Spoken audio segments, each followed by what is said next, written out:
Welcome to Ahead of the Game, a podcast brought to you by the Digital Marketing Institute. I'm your host, Will Francis, and today we'll be talking to Luke O'Leary, Vice President, Media Strategy and Operations at NP Digital, the global ad agency founded by Neil Patel.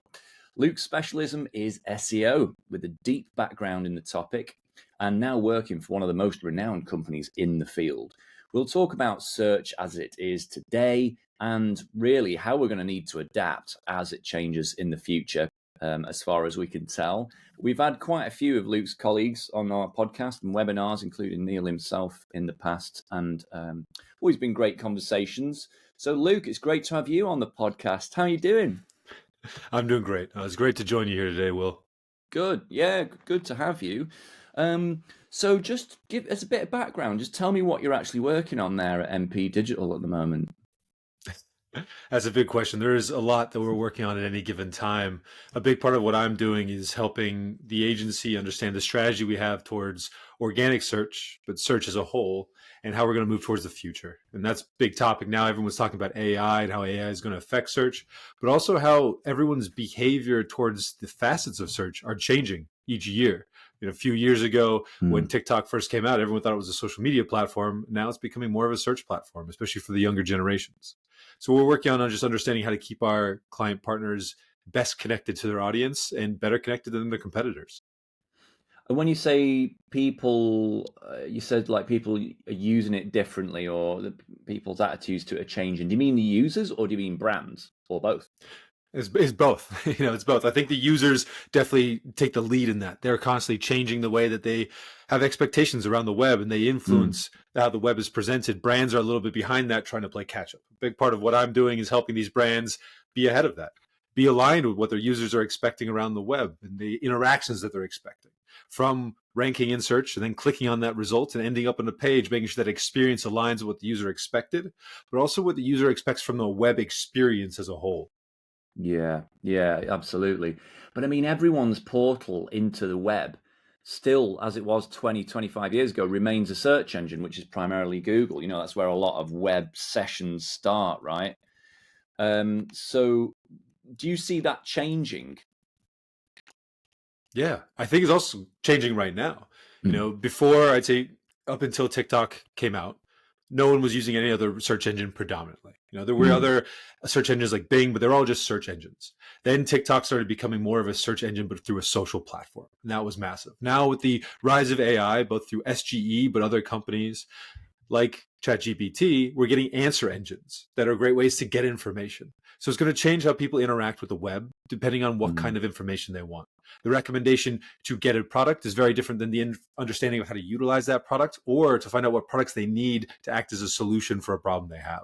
Yeah, true. Have you seen those ads? Because you're based in London, aren't you? And have you seen those ads on the tube that TikTok are running at the moment? And it's like, it shows a search box and it's like running for beginners, and there's like people running in the background. Have you seen that? Those? I haven't seen that, but I've heard about them. Yeah. I think that's a great idea, because they're pushing the idea of it being a search engine to get your information from. And it's really interesting, especially I encourage anyone to talk to the more junior members of the staff, ask them how they find out information to do things. For cooking, for running for beginners, getting to a new hobby, a lot of them say they'll go to TikTok first. Especially with travel and tourist information, a lot of people are utilizing TikTok as a more visual engine to allow them to understand what they want to get up to when they go to a new destination.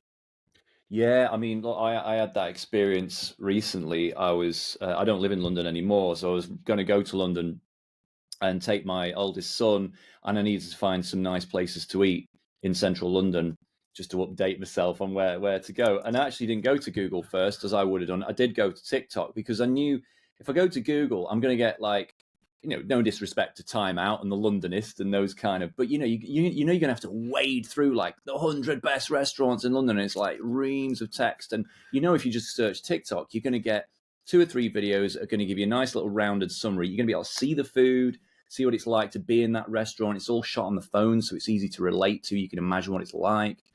It's just quicker. It's just a better user experience. Right? Yeah, most definitely. It feels genuine as well. I think a lot of people are having this counter reaction towards being sold to for so long. People don't like to be advertised to. So a lot of the complaints I've heard and Google's acknowledged is that sometimes the search results seem gamified. It seems that it's just Yeah. brands selling you something. They're affiliate links. And what people found from TikTok or micro influencers was that a genuine experience, a genuine review, which is actually a big thing that Google's implementing to their search results.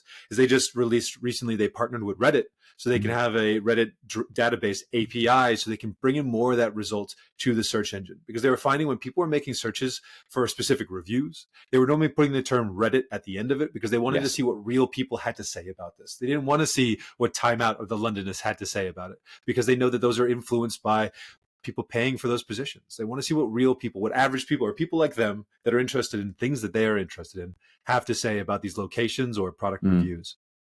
Now that's interesting, isn't it? Because that is counter to some of the narrative around AI. So the promise of AI is you'll get this really organized information, whereas actually it turns out people just like to kind of almost like go in the pub and just eavesdrop what people are saying, or in the, which is what Reddit is. You're just walking into this place. It's messy. There's just this guy thinks that and she thinks that. But there's something about our brains. We're really well engineered to consume that information and organize it and interpret it for ourselves. So I don't know. It's tough to know which way it's going to swing because will people respond to these really organized AI generated summaries of everything? I don't know. What do you think? I think they need both. And I love that analogy. I'm going to steal that. That is a perfect way to describe Reddit because most people are just lurking. They're going into the pub and eavesdropping. But I think we're social creatures. We need that social credibility to understand what people are enjoying so we can say, okay, this is worth my time or my money and my investment. But what AI is really doing is it's getting an amalgamation of everything that's out there and just putting it in a succinct or truncated format for us to digest. And that's really important because a lot of these AI platforms are looking through social platforms to understand brand sentiment, understand reviews and what people are saying, but also so they can get a grouping of these reviews and give it to you in a very small format and then encourage you to go looking deeper if you want to. I did hear about the Reddit and Google thing. I just haven't had a chance to check it out. Tell me what that partnership is about and how it'll actually look in search. So it's very similar to Google's partnership with Twitter in that they can have an API into direct data in which is happening. So Google can crawl it on a more frequent basis, but also index more of that content. And so when Google's looking to evolve search, as it always is, and specifically the search engine result pages, you have these now little toggles or filters at the top. They've introduced one now that just says Reddit. If you were to search for dresses, that you can have black dresses, long dresses, slim dresses, one of you Reddit reviews. So you can click on that and it'll just show results from Reddit about the conversations that are happening about what you're looking for. So if you were looking for new information about your favorite football team to understand how people really feel about the trades that just happened, choosing that so you can understand the Reddit discussions that are going on and having a better search window into what people are really saying. Yeah, that's cool, isn't it? Because you're right, we've seen that over the last few years, just like the word Reddit appended onto search results, showing that people want that content, they trust it, and it is about trust. Do you think people will come to trust the AI summaries and AI reformatted content? It depends on the people. I mean, right now, you and I use it a lot. So we know there's hallucinations, there's issues that come up, there's bad data. And so you have to be very careful in what you do take it and trust it as. I think a lot of general users that are getting introduced to the platforms that aren't aware of these hallucinations tend to overly trust it and therefore utilize that information a little bit more single-handedly. We have those great examples around the world news, such as that lawyer that wrote his whole case around information given to him by ChatGPT, which it happened to be hallucinations. It made up cases. So he went into the courtroom and referenced cases that didn't exist. So we have to be very careful, but I think it's a great starting in the current state. It's a great starting point to do our research and to look for it to summarize the information that's out there for us. But we should always push each other to keep researching, making sure that it's citing its sources, making sure that these sources are correct. Yeah. The way you're talking about it, I'm wondering if, like an SEO agency or the SEO function of an agency, is that going to start encompassing stuff other than search engines then? Is the discipline of SEO broadening? It is. I think if we talk about SEO, a search engine, what a search engine is, the parameters are definitely shifting. Right. It's not just Google or organic search engines like Bing. It's focusing on AI search, so the return of that, and social search, Yeah. and understanding how brands are being shown in each of these three different segments or avenues. And for AI specifically, it's understanding how the brand is being shown or talked about, making sure that's a Mm. positive sentiment, or when it's being recommended, is being recommended in relevant areas. I wonder how SEO veterans are going to feel about that, and about that kind of widening of their brief. Some might be excited about that because there's something else to think about. Social search, and some might be like, "That's not SEO. That's not what I've been doing for the last 15 years." So I don't know. What do you think? I mean, I think a lot of people hate change. So a lot of, Yeah, old school veterans are going to refuse to call that SEO, and they're going to give it to some other yeah, type of acronym. I yeah. think the ones that are really focused on growth and bringing new ideas to this space and understand that everything's evolving. We can't just think that it's going to stay linear forever into this stagnated state. They understand that search is Mm. evolving, user behavior on the web is evolving, and to be successful in marketing, we have to evolve with it. And we have to follow these evolutions and understand where it's moving to so we can best connect with our audiences. Yeah, God, I mean, don't work in digital marketing if you don't like change. That's what I always tell people, right? I mean, That's very true. the potato farming hasn't changed a lot. I imagine, there are certain things that probably haven't changed a lot for hundreds of years, but I'm afraid, yeah, digital marketing changes every week, doesn't it? It does. And Um, I think I read an interesting question recently what has changed the most in the last 10 and 15 years? It was actually a Reddit mm, thread, and people were writing down what they felt changed tremendously. But the real answer was almost everything. Most yeah. things don't stand still, they don't stagnate. And to stay on the top edge of things, to have a competitive advantage, you need to evolve with it and keep your ear to the ground to understand how are people changing their influence or behavior with your product, and how can you best connect to that. Well, I imagine part of your brief there, your job there at MP Digital is to have your ear up to the ground and stay up to date with things. What are your favorite ways to do that, just out of interest? Oh, I mean, listening to podcasts, listening to people like yourself, interview people so I can get a better understanding of other people's perspectives. I think digital marketers sometimes tend to have a very narrow their self view on a lot of things, but we need to talk with many people in the industry as possible, get their insights to see what they're coming up with. Twitter is still, while not the best case as it used to be, it's still a great way to see what people have and Yeah, what people are talking about. I mean, this is why Google utilizes it in yeah, its own databases, just because it yeah. has such a massive database of people talking and giving their opinions. I love things of YouTube, TikTok, reading people's blogs. I mean, Neil Patel's blog, I talk to Neil himself all the time about where he's bringing search and where he thinks it's going to. These Mm. conversations to me have been very valuable just to understand what I should be thinking inside or even outside. That's interesting. Yeah, no, his newsletter remains one that I always open because there's always something good in there. Um, right, okay. So, how does all this change we're talking about affect the role of organic content? Let's take organic content on websites. Really, that's what I'm talking about.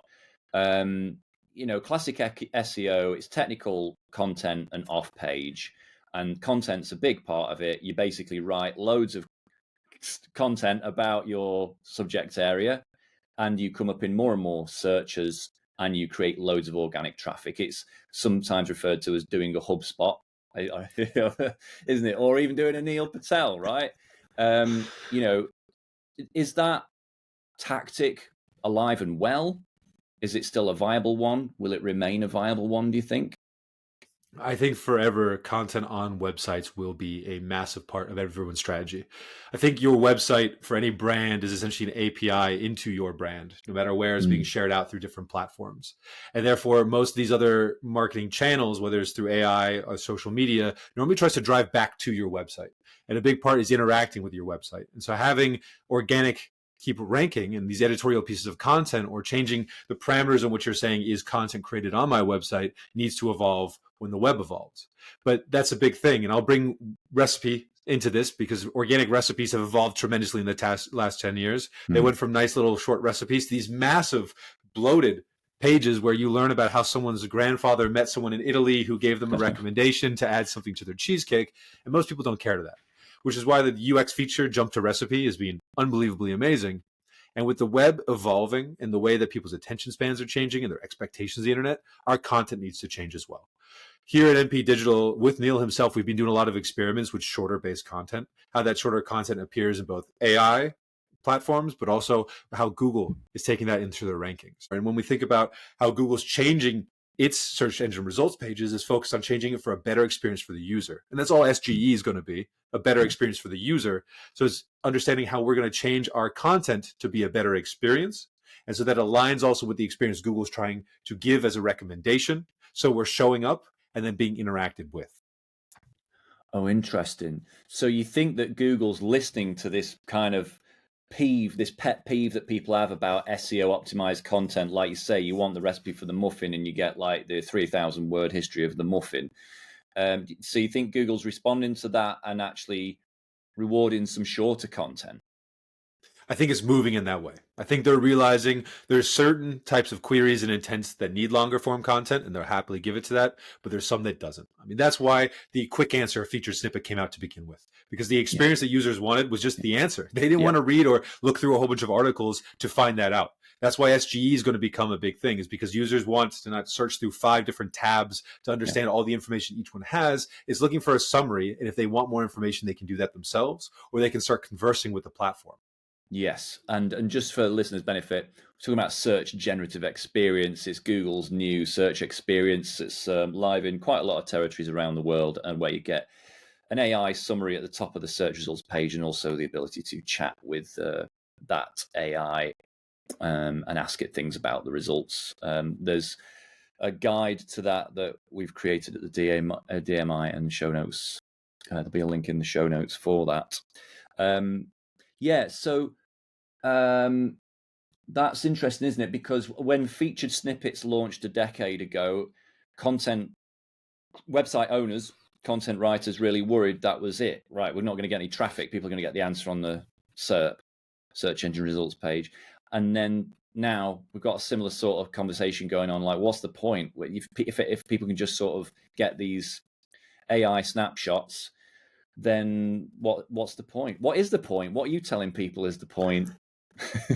Yeah, that's a great question. And just like the fear everyone had when featured snippets were coming out or the knowledge panel got introduced, traffic is going to reduce, right? But it's traffic that maybe wasn't necessarily yours. You were just able to opportunistically take it. And the point is still to create content to give an experience to users to connect with them. I think one of the best things that Google ever came out with was that paper on the messy middle, telling us that as the web has evolved, so has the purchase journey for anyone that has gotten a trigger to make a purchase into deciding on that purchase. And a big part of that was in this middle section when they're constantly exploring what brands or solutions that they have and evaluating which ones they're going to go with. And now that this section is where we really have to show up with. And so if SGE, the search generative experience, becomes a big part of Google search and is shown a lot more in any given search result, we have to just make sure our experiences align with how users are interacting with that parts of the platform to be given as a result. But then when they're actually choosing to click on our website or go to our website, now UX becomes even more important because the experience that we're having on our sites becomes a real value. And that's how, if we're getting less traffic, we need to make it up and keep our conversions the same or more by giving a really good experience. And it's something both Neil and myself have talked about for years, is focusing in on the UX of your website. And people understand they have to do it. Maybe they say they don't have the resources, their time, and it's being devalued because a lot of the times clients come to us and they want to work on things. One of the first things we work on is their UX of their website because it's outdated, because they put in the resources 5 years ago. The internet has changed drastically from 5 years before. Yeah, true. I mean, it's the leaky bucket analogy. Don't go to the well with a leaky bucket, and the same applies to having a crap website. Like, don't worry about tactics for driving traffic to that. Get the website straight first. And also, as you say, Google punishes poor UX. Hang on. So this messy middle bit, let's go back to that. That was Google talking about that very complex middle of funnel or middle of customer journey bit where people are just having loads of touch points. They're really potentially very much taking their time thinking about, do I need a coffee machine? What kind of coffee will I get for this? Do I have counter space for this? Is it healthy? And, loads of sort of questions that fire off in a million different directions. Is that the kind of gist of it? It's exactly that. I recommend everyone that hasn't read it, go read the white paper they put out on the messy middle. It's amazing. I think it's about 94 pages. If you want a summary, they made a summary on Think with Google, or use ChatGPT to summarize the whole thing for you. But it is exactly that. It's that going down the funnel is no longer just, I have a question, I have a want, I have a purchase. It's that in middle stage, people are really spending time with and going back and forth because there's so many options on the web to get different inputs. Those different inputs are not just on Google search. They're throughout the whole web. They're starting on Google search, but then they're going to TikTok, and then they're coming Yeah. back to Google search. And understanding how your audience really jumps between channels and how much influence each of these channels has before they make a purchase that might be attributed to organic is really important in understanding your marketing funnel. Yeah, no, I get that. It's interesting. Isn't it? I mean, I spoke to Nikki Lamb there at NP Digital about this. She talked about SGE basically being feature snippets on steroids. And it does feel like the kind of the next generation of that thing, doesn't it? And whilst yes, there are reasons for someone not to click through to websites, ultimately it's the sites that have turned up with the best content that get exposed there and seen there. Do you think that's ultimately the sort of size of the prize? It's having that presence in those snapshots. I think presence is going to be a big part, is that brand awareness. But you said a Yeah. really good part there. I like the best content. And people always come to me and say, I have the best content in my space. I don't know why I'm not ranking. And normally people have a really bad view on what their content really is. They need to take a step back and objectively look at it. Most of the time they don't have the best content. And then people say, well, what is the best content? How can I make the best content? I say everything my competitors say. And right there, that's the crux of it. You didn't make the best content. You just said everything your competitors say. Yeah. SGE or ChatGPT, any AI platform is doing the same thing. They're looking at those top 10 results or hundreds of results and saying, this is what they all say. So just show up in these different AI platforms to make the best content. You need to be giving it additional information. Now, the late Bill Slosky talked about this a lot. He talked about this great patent around information gain. For those that are unfamiliar with information gain, what it is adding new information into a database of or subset of different articles, meaning if you have 10 articles about a topic and they all normally are going to cover the same parts, your additional information, whether you bring it from your perspective, additional statistics or study or data, that additional information is information gain. And Google, there's a few patents that possibly information gain might give you a ranking increase or into your ranking score. So a big part with AI being able to be shown as a brand that has a different value or a different term to be quoted as, if they've already summarized what 10 articles say about this topic, but you're the only one that brings a new piece of data from it, it'll say this brand says, like Neil Patel says, or they have found in their surveys and studies, this has happened in this space. So I keep really advising a lot of the client partners we work with, and anyone that looks to me for advice, is bringing that IP data. That's what makes your content the best content. And people really freak out because like, we don't have this big company. We're not LinkedIn. We can't make all these different surveys and white papers. Yeah. But you don't need that. If you have Google Analytics installed, if you look at how people are interacting with your products, you can have an insight on what needs to be created around how people are interacting with your niche. And that right there is that specific information gain that can really make your article the best piece and be more likely not only referenced by AI, but journalists and around the web to get backlinks and that external authority. Yeah, no, it's a good point. I love to hear you talking about that because I picked up on the informational gain thing myself a year or two ago, and I just tell everybody that I talk to about that, because it's so, once you think about it and you realize, well, look, if I was building a search algorithm, I would build a thing into it that looked for informational gain because, of course, especially now with like all these AI writing tools, there's like 1,000 articles on any topic that are all essentially saying the same thing. So you need to write into the algorithm something that seeks out that new original research, even original opinion, like or just original anything. But like you say, informational gain that brings something new to the library of the internet, as it were. Google's obviously going to reward that. But yeah, you're right. People freak out because it sounds like hard work. Where do people start with that? Great question. And it is a bit of hard work, but that's what makes it better, right? To get the best pieces of content, it takes hard work. If you're able to just produce a piece of content, specifically if you're just producing it with AI, no wonder it's not succeeding. It isn't really that valuable. Yeah. And best produces value, that value is delivered to the user. And so what I always recommend people doing to start is just look at their own analytics. Look at how people are buying their products year over year and just adjusting for the amount of traffic that they're coming in. Look at Google Trends. Ask your own customers. Send out an email blast to do a survey and just understand how they're interacting with the space so you can turn that into your own opinion piece or result given feedback to say, hey, this is how people are reacting in our space. This is people's behaviors changing in our space. And this is their opinions. That right there becomes very, very valuable. Yeah, you're right. And I also think people really underestimate the second point you made about people backlinking to that. I think a lot of people think no one's ever going to actually take the time to backlink to my content, but it still surprises me. I mean, I don't have a particularly big audience for my website, you'll have website, to but unlock your device.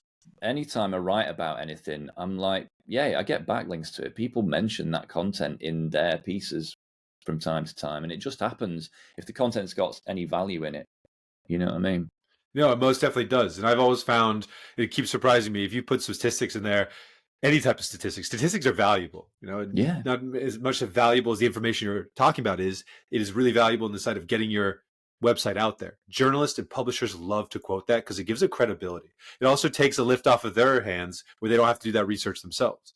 So I always advise people and their PR teams or digital PR teams to reach out with those pieces of data and talk about those pieces of data, highlight that in the articles, far more likely to get a backlink around the web.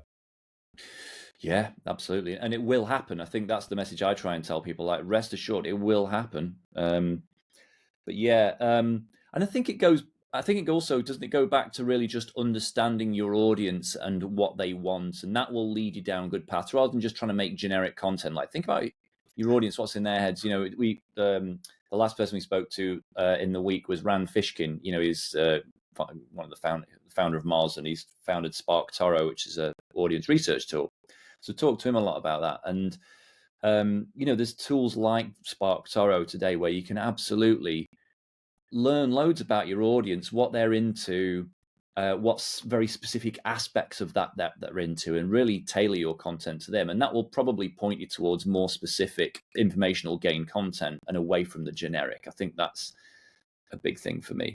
No, it really is. And Spark Toro is a great tool to be able to do that. And I think we should never think we understand our audience completely. We should always be reevaluating to understand how are they moving, how are they changing, and get another look. One of the exercises we do at MPD as well is always get external reference points from other team members to get new, fresh perspectives. And that's what we should do as marketers. And it's harder with an in-house team because you don't have this wide set of employees, but then you can make connections or networking into the industry so you can get those additional perspectives, go to different conferences, join webinars, listen to people like you and I talk, and then challenge those people, write out to them, reach out to them on LinkedIn just to get their opinions and say, how do you think about my marketplace? Because you probably don't have a full view of how your audience is actually interacting, or they're interacting in a way that you haven't fully uncovered.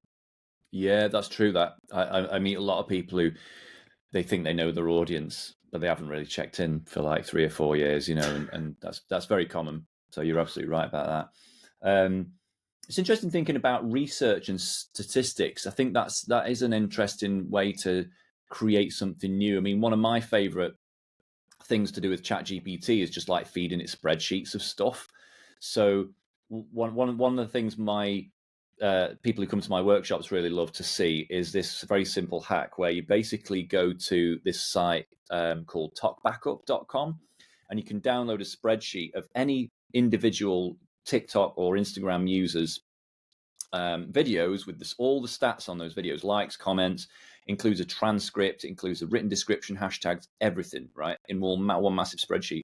And you just feed that to ChatGPT and just say, tell me about how this user succeeds. Tell me what hashtags they use in the most popular content. Tell me what their content pillars are. Tell me at what point, what kind of videos it started to kind of like make their channel take off. You can just ask it anything.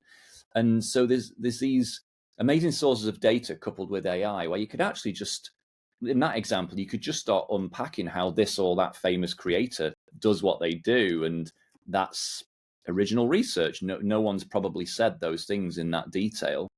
Put it in an article, right? So I think, what I'm saying is I try and steer people away from using ChatGPT as just like a click a button, get an article type thing. And actually, it's the data analysis where you can actually create some really cool research, I think. Yeah, and that's a really good point. I think a lot of people, especially at the start of 2023, were freaking out that ChatGPT was going to take everyone's jobs. And I know part of that was just written to exploit the whole situation where get a lot of clicks for an article to say it was taking everyone's Yeah. jobs, but some people were generally afraid that it was going to replace, or excited that they were going to have to hire less staff. But that's not what it is. It's a tool for people to be more efficient and more productive and be able to expand their skill set.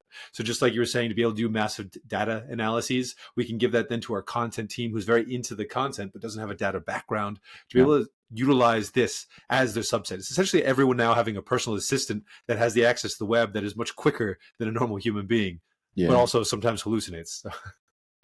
Yeah, it does. Yeah, but that's why I think I trust it more with like spreadsheets and like structured data. Like another thing I got it to do was I had a list of a database of like a couple of thousand people in a spreadsheet, and I said, basically mark out which ones are probably male and which ones are probably female based on their names. Like to do that manually would take you ages, and there's no machine that can help you with that. But now we've got language models that can understand language and go, is that probably a man's name or a woman's name? Then it can do it with, I would say, 99% accuracy from the results I looked at. So you're right, it's like having this kind of data analyst intern type person potentially, isn't it? Yeah, and one of the other things that you just reminded me of is recently people have been using language models to simulate what it would be like to give a massive survey to get qualitative data. So they're starting to utilize it because getting qualitative data, like doing surveys, is expensive and is time consuming. And they're starting to find that about with a 90 to 95% accuracy, they can do it through these language models to understand what are the brand sentiments and comparisons they have in the competitor set and get a good understanding, good feeling, so then they can start making other surveys coming from that they might need to dig in a little bit deeper with actual pay to person. That's interesting. That's very interesting. What you mean, it predicts the results of surveys based on what it knows? Essentially you can get it to give you, and it takes a lot more time than saying, what if 1,000 people took this survey, what would be each of the results? But you can trigger it in a way if you set up the prompt in that you're doing it a lot for many, many different outputs, so 1,000 different outputs of people taking the survey itself. And this is a lot better for a ranking system where you're saying, these are the competitors in my competitor set, rank them in the order in which you like the product the most, you have the most trust in the product, the brand awareness. That's a lot better than giving it an open-ended question that says, tell me what you feel about when you see this product. Yeah. No, that makes sense. That's really interesting. That. Okay, that's all very interesting. I want to switch topic a little bit and think about you. You did mention UX earlier, and I'd love to talk about the sort of intersection between SEO and UX. We know that Google has talked about, experience. It's added experience on as another E. So it was all about EAT, expertise, authority, trustworthiness. Now it's EEAT, experience, expertise, authority, trustworthiness. So they're clearly very big on experience, and they're clearly very reluctant to recommend rubbish websites in their search results, right? That's basically what it comes down to, right? It rubs off on their reputation. So where are we at with that, do you think, and what's the impact for marketers? It's a really good question. I think it's something that they're always working on. I always talk about the 2018 Medic update, which is one of the most volatile updates that has ever happened. I think the only time, if you look at a volatility index that's ever been surpassed, is when the servers caught on fire in Palo Alto. And it was the focus point of that people were getting upset with the Google results and that there was not a good experience given into the results. They had to make a massive change in how they were looking at EAT originally, especially the authority part of giving results. Google's always focused on the user's experience, and that's what they care about the most. And they've had, up until now, the least amount to say about what the experience is after they give it to a website. And so when they start implementing experience to be part of not only a ranking factor, but pushing it onto the different websites that are utilizing Google as a system to be recommended, it becomes really important because users, they don't stop judging Google after they land on a website. That experience they're having reflects on what Google is giving them and Google's business. Because remember, Google's clients are not us that are web developers or creating these brands. It is the people utilizing the search. Yep. So it becomes really important for us to focus on experience and ensure that the experience of each of our users is taken care of what they need. So all the way from aligning intent to the questions that they're asking, but also when they land on the site, that it is a good experience. And Google has quantified that recently in relative terms, is that the core web vitals, page experience of Page speed is so important because users do not like to have a slow website. I mean, you and I are probably guilty of it too. You land on a website, it doesn't load in time, we get impatient, we leave, we'll go do another result. Page speed is so important. But it also connects into the experience that users are having with your brand. I think Walmart found that every second of load time was 2% conversion rate. That's massive for a website Huge. like that and a brand like that. And so then there's also things like cumulative layout shift that was introduced in Core Web Vitals. And for people that don't know, cumulative web layout shift was the amount that the web page was shifting as it loads in. And a big part of that is because people were looking to click on a website and either scroll down or interact with it, and an ad would load in, and then they're clicking on an ad. And that is a frustrating experience. Jumping about all over the place. And actually, Google measure that, don't they? How those bits of the website jump about as it loads and again, penalize you for that.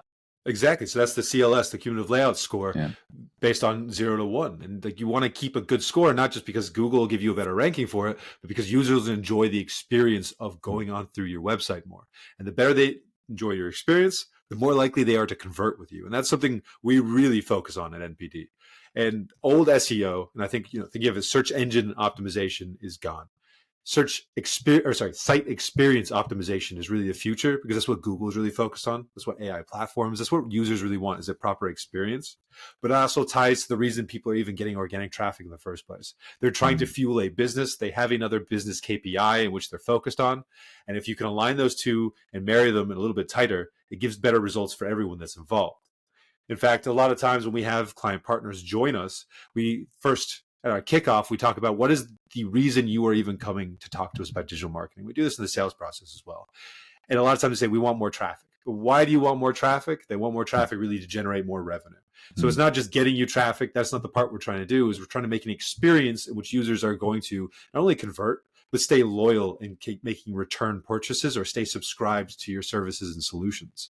So does conversion rate optimization come into it for you guys? Is that something you think about, because that's, within the UX bit? Constantly. I mean, the way I like to picture it out is we always want to get every site to what I think is the standard of the web. So we get our UX team very involved, implying best practices onto a website. And then from there, when you already have best practices installed into your site, then really looking at the CRO, or conversion rate optimization of a site, using real-time data. How are people interacting with these elements, and how can we customize best practices to your audience specifically? Now, Neil was involved in the founding of a company called Crazy Egg, which is click heat mapping. That allows us to, after we've made changes to a website, understand exactly how users are interacting with it, but then do tests. And what we're really focused on, what I'm really focused on as well, is nothing's ever in its finished state. We have to have this tech mindset that everything is just the beta version of what's coming next. We're at a 1.1, we want to get to 1.2 and continue on from there. So when we make a web page, let's test out some changes. Let's make some new things that we can create in there that can maybe take us to the next level. Or if it doesn't, if it actually, the testing says this doesn't work, but now we know, that's valuable information. Now we know it doesn't work. And it could be really, really small things. I used to work for a company, Online Guru, who was very, very focused on testing. And one of the craziest tests we ever had that I loved was changing out, we would talk about registration of your driver's license in any given state. Register your car in CA, which is California, the abbreviation, or register it in California. And no one would ever think that changing CA to California would turn into a crazy conversion rate success, and it did. We got so much more revenue per month by just changing abbreviations of states to the full name, something that was just a one-off test that no one really expected much out of. And that's the mindset I want everyone listening today to really take, is test everything. CRO, the purpose of it is just to keep testing, to really understand what's changing with your users and what they actually need. It's interesting, that, isn't it? And I think, you're right. Like, the website's never finished. I mean, look at Amazon, right? I mean, they're still A/B testing. They're 25 years in. They've still not found the perfect version of Amazon because it doesn't exist. And anyway, the consumer base is always changing. Their expectations are changing. So the goalposts are always shifting anyway. And like I say, that you never kind of land on the perfect version and say, that's it, we're done. It's very much that. And I love that you brought up Amazon example. I think in the last 12 months, they made a big shift where they had sharp edges on a lot of their product variations, which was really surprising to me because they were the slowest to adopt rounded edges. And rounded edges is becoming more and more of a push for big tech companies, specifically Reddit. If you'll notice, they have made every single one of their butted rounded edges.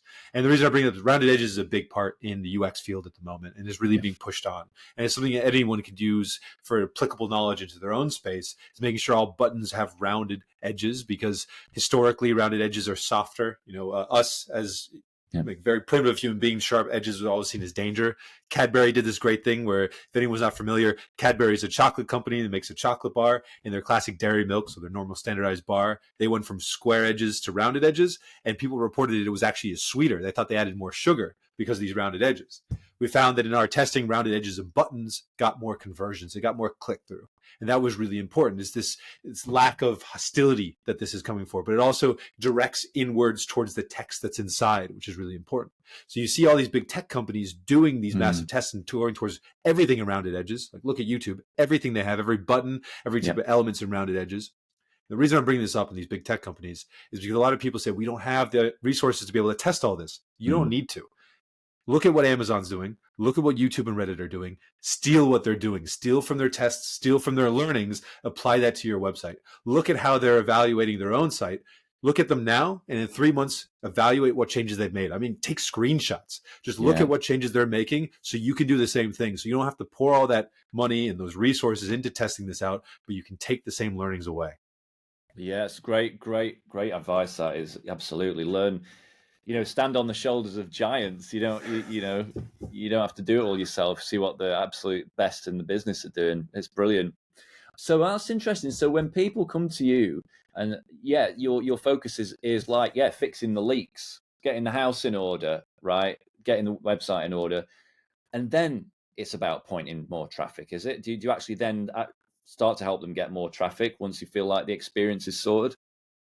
We do both at the same time. We try to keep things simultaneous in that, SEO takes time, and there's a bit of time that's taken to grab all this traffic to come in, to build up the authority in the EEAT.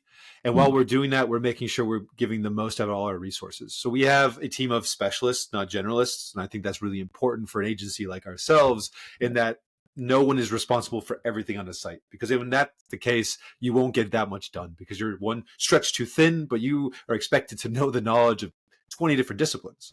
So we always assign individual specialists to each account that works with them, so that they can then work together in collaboration. So we can have UX initiatives running side the traditional SEO initiatives, running side the social initiatives.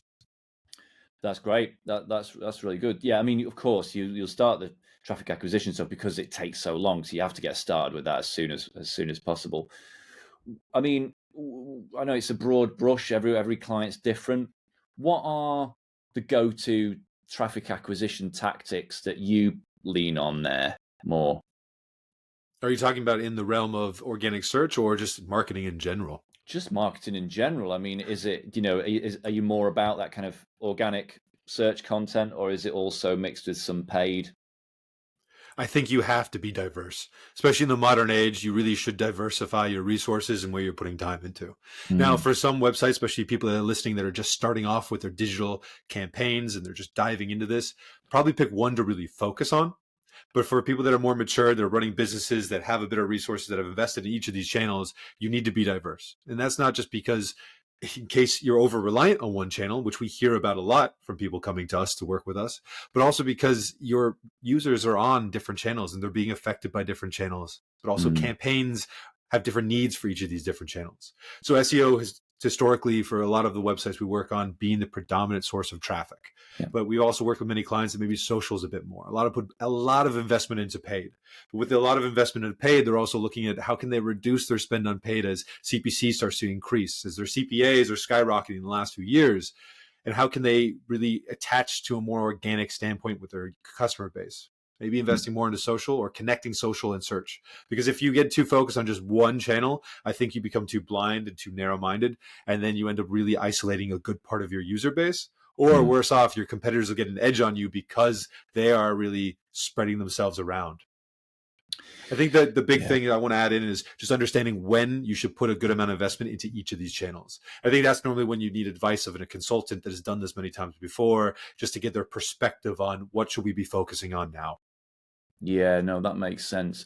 And of course, they operate at different phases of funnel, right? And those affect each other. So for Instagram, for instance, you might run some Instagram ads that just drive awareness, and then you see more brand searches because people don't act on the ads immediately, but they start to think, oh yeah, I might get a Stanley Cup actually, and I'll just Google it, And so, do you see that, through the funnel kind of trickle down from some of the sort of awareness building tactics that you deploy?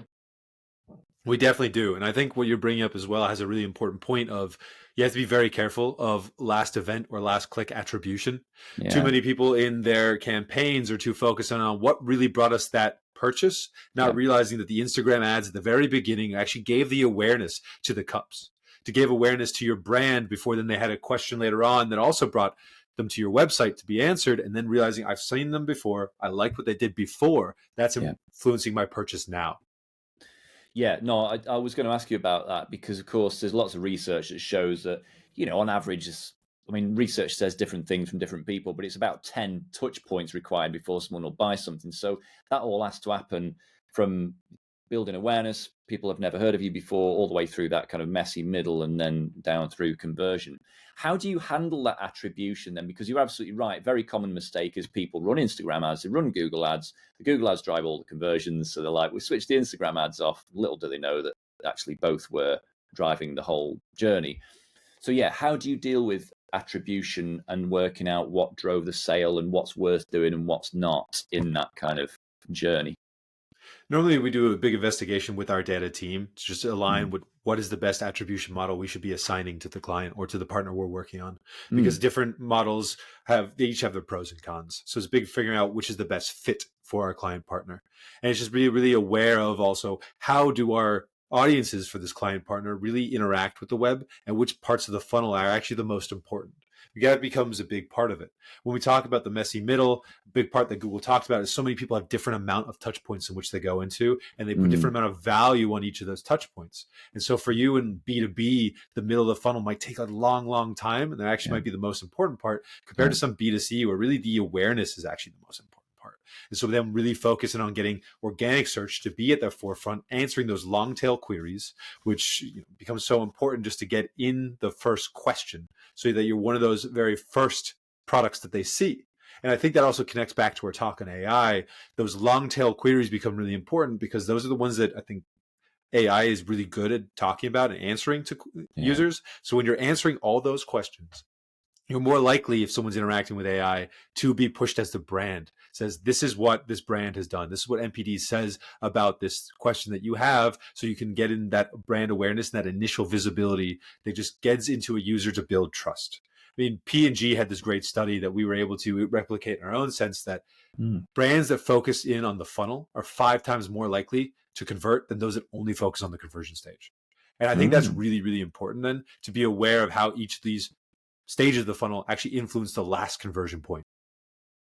Yeah, absolutely. I must look that up actually because I need to reference stuff like that. I'm always trying to educate people about the funnel because the way I kind of put it to people is if you can show up when people make that first query. So think about buying a coffee machine. I don't start googling coffee machines. I just might even start googling like how to make better coffee at home. Those very first explorations into like maybe I should be drinking better coffee. I don't even know I want a machine yet. But if you show up at that point, what you actually build up is a really unfair advantage down the bottom of the funnel because you've been there throughout that journey, and your competitors are only showing up down at the bottom of the funnel when they're actually googling like buy coffee machine now, right? And you've got this unfair advantage because they're like, oh, there's those guys. Yeah, I've seen their blogs and reels and all sorts of stuff, and I'm definitely going to go with those guys. So I think building that unfair advantage, as I think is a nice way to put it, is what that's all about, right? It most definitely is. I got to ask now, that's the second time you talked about coffee machines. Are you on the market for a coffee machine? Have you been doing your research to find a new coffee machine? I actually haven't. No, it's a simple it's a simple product, but it has. I have bought a coffee machine a while ago, but it's just a simple product, but it has so many facets because then you've got to look into coffee. There's a million different ways to make coffee. Should you grind? And all this. Should you go with an espresso pods or a more kind of like barista type thing? And it's a minefield. But because it's such a rich minefield, it's one of those areas where there really is an opportunity for brands to show up throughout that. And I think not trying to do that is a missed opportunity. I completely agree. And I think those examples you just gave are the perfect examples for building a content strategy. Both Mm. if you're doing on social search or organic search in the content you're making, those are the questions you should be asking or answering because your users are asking them.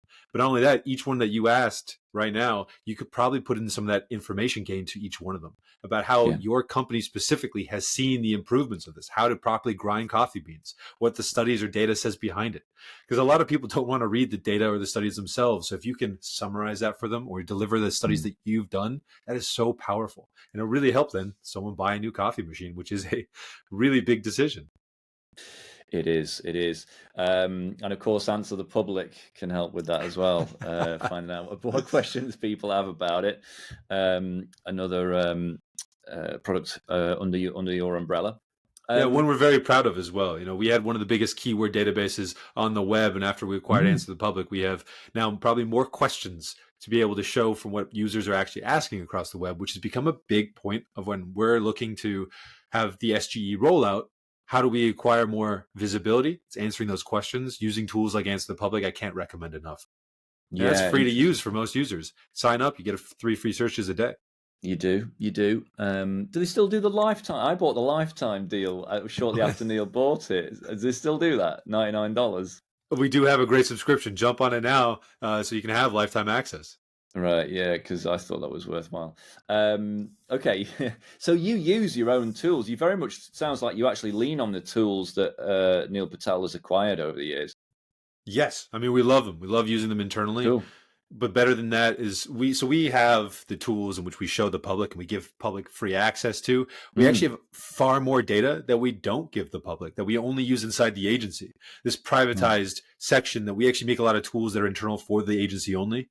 We have Wow. a huge subset of these tools to break into that data to get a better understanding of the market. That way, it also gives our client partners a bigger advantage when they're going against their competitor set. I think this has been a massive thing for us. Mm. Really, if you looked at all of our tools, what we give to the public is just the tip of the iceberg, and we hold everything that's underwater. Yeah, nice. I like that. Yeah, I think well, I don't remember if it's you when we chatted or someone else from there said there's a version of Uber Suggest that's quite a bit more advanced that you use for your own clients. It's a very interesting tactic. That's interesting strategy, from the point of view of that organization, like acquiring technology and also being a global agency, and the two obviously helping each other. It's smart. I like that. No, thanks. No, it was might have been me. I love talking about how we have our privatized version of Uber Suggest. We actually have this tech team internally. They're called the Nerd Herd. Really important to note they name themselves that. It's I was something they going to say they're wear. okay with that, yeah. Yeah, they wear that with pride. The Nerd Herd makes us a lot of tools that dives into the data that we have that we don't release to the public. A lot of privatized, not only the version of Uber Suggest, but a tool called Scout that we use that Mm, constantly crawls the web so we can get a log of all the websites that we're involved with so we can understand if any technical issues happen. But they're constantly yeah, coming up with new innovations.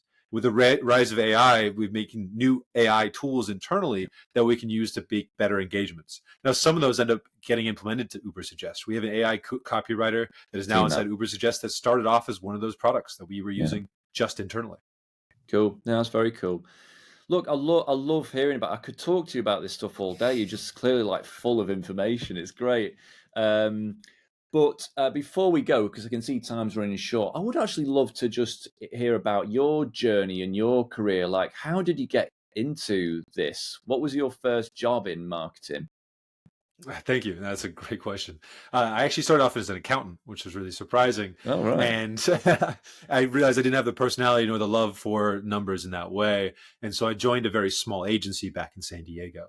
And from there, just taking on as much learning as I could I'll fast forward to the exciting part. I get to join neilpatel.com or Neil Patel Digital because I had been a big fan of Neil Patel for a long time. Of As course. most people in the marketing industry probably started off with, they started off with his content and his blogs. So be able to work alongside him, be able to work for the company became a massive opportunity for me. After joining with them, I was able to work with massive brands and also small brands and startups, which I love. Like I love working with small startups that are Yeah. just trying to break in and penetrate a market. I'm a big into the David and Goliath story. I'm always taking David's side. I want to help David work in those. And so I was able to be introduced to a lot of brands that I did a lot of experimentation with. And from there, I grew both myself and my career and my knowledge that actually brought me to the conversation we're having here, being based in London. You know, we were expanding. We're an agency that's always looking to grow and be better and perform at a bigger stage. We started a few years ago expanding into new markets.